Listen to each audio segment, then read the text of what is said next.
अल्फाज की मदद से कहानी तैयार करना। दोस्त, बीमारी, मदद। कहानी दोस्ती। किसी ज़माने की बात है, एक गांव में दो दोस्त रहा करते थे। वो दोनों का नाम अयाज और इरफान था।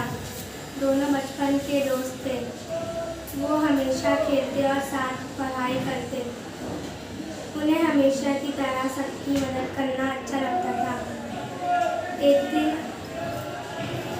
वो साथ स्कूल जाते।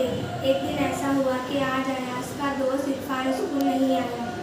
अयाज ने सोचा कि छुट्टी होने के बाद मैं इरफान के घर जाऊंगा, पूछूंगा कि इरफान स्कूल क्यों नहीं आया। कुछ देर बाद स्कूल की छुट्टी हुई। अयाज इरफान के घर गया और आवाज़ दी, इरफान इरफान चिल्लाया। इरफान ने बोला, अंदर आओगे या बाहर ही से आवाज़ दोगे। अयाज अंदर आया। उसने देखा कि इरफान बिस्तर पर पड़ा है। अयाज ने पूछा कि आज तुम बिस्तर पर और आज तुम स्कूल भी नहीं आए। इरफान ने कहा, मेरी तबीयत खराब है इसलिए मैं आज स्कूल नहीं आया। दोनों ने मिलकर बातचीत करी। इरफान का दिल बहलाया। बहुत देर हो चुकी थी। अयाज ने बोला कि अब मैं चलता हूँ, तुम अपना ख्याल रखना। इरफान ने अयाज को शुक्रिया कहा और वहाँ से चला गया। नतीजा, सच्ची दोस्ती बहुत कीमती शय है।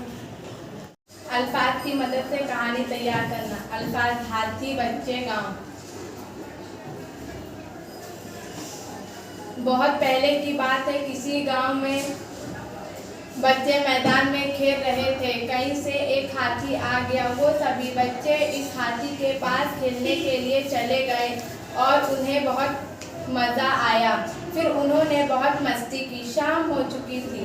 बच्चों ने हाथी को गन्ने खाने के लिए दिए। हाथी ने गन्ने बहुत मज़े से खाए। वो वापस अपने जंगल में चला गया। फिर बच्चे बहुत खुश हुए और वो सभी खुशी खुशी अपने घर चले गए। अल्फाज की मदद की कहानी। व्यापारी, गधा, नदी। एक दिन उसके मालिक ने बाजार जाकर कुछ नमक बेचने की सोची।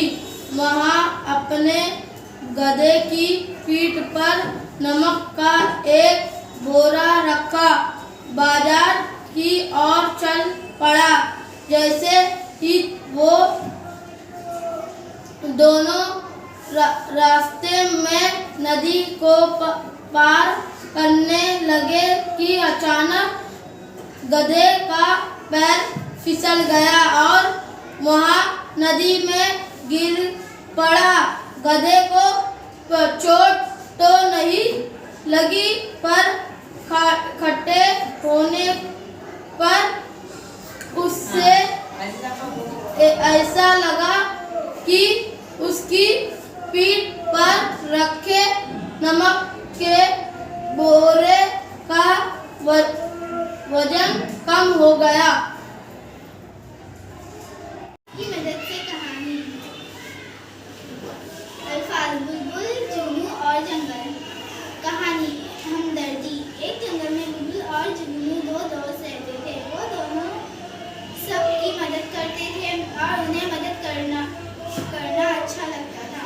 एक दिन दोनों पेड़ में बैठे बातचीत कर रहे थे। शाम से रात हो गई थी। वो और बुलबुल को घर जाना था, लेकिन अंधेरे की वजह से रास्ता नजर नहीं आ रहा था। तो जुगनू बोला, क्या हुआ दोस्त, तुम उदास मत होना, तुम्हें राह में रोशनी करूँगा, तुम मेरे पीछे पीछे चलो। तो बुलबुल जुगनू के पीछे पीछे चलने लगा और जुगनू ने उसे घोंसले तक छोड़ दिया और बुलबुल ने जुगनू का शुक्रिया अदा किया। हमें इस कहानी से सबक मिलता है कि हमें सबकी मदद करनी चाहिए। मदद से कहानी तैयार करना। अल्फाज, जादूगर, परी, बादशाह। कहानी का नाम, नेकी का फल। इसी गांव में एक बादशाह रहता था जो बहुत शक्ति और भोला था। वो अपनी रिमायतों का बहुत उम्दा था। एक दिन बादशाह अपनी बेटी के साथ शहर को निकला था कि अचानक उसके पास एक परी हाजिर होती है। बादशाह को ये सब देखकर यकीन नहीं होता। परी कहती है कि तुम सबका भला करते हो, तुम्हें क्या चाहिए मांगो, तुम्हारे लिए सब हाजिर है। बादशाह कहता है मुझे कुछ नहीं चाहिए, अल्लाह का दिया सब कुछ है मेरे पास।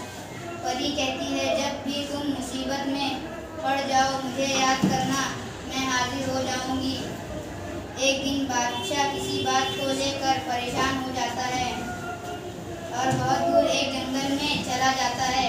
जंगल में इतना अंदर आ जाता है कि उसको खुद पता नहीं चलता कि वो कहाँ आ गया है। बादशाह जंगल में चलता रहता है, तभी उसको एक जादूगर नजर आता है। जादूगर बादशाह को देखकर बहुत खुश होता और कहता कि बहुत दिन बाद एक शख्स जंगल में आया है।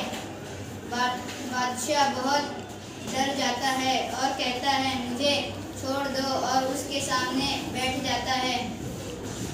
तभी उसको परी की बात याद आती है।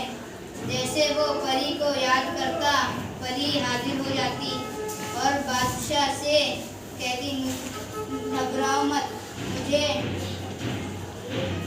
घबराओ मत। बादशाह कहता मुझे अपने घर छोड़ दो।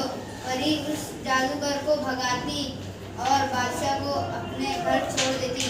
नतीजा नेकी कभी राय नहीं रुक जाती। राय का राय का